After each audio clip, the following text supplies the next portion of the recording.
नमस्कार दोस्तों, आप सभी को हमारे चैनल पे स्वागत है।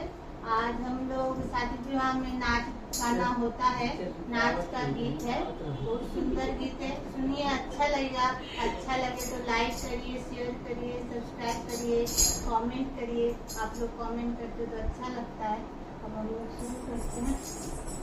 भर का जगा पड़ा बाजा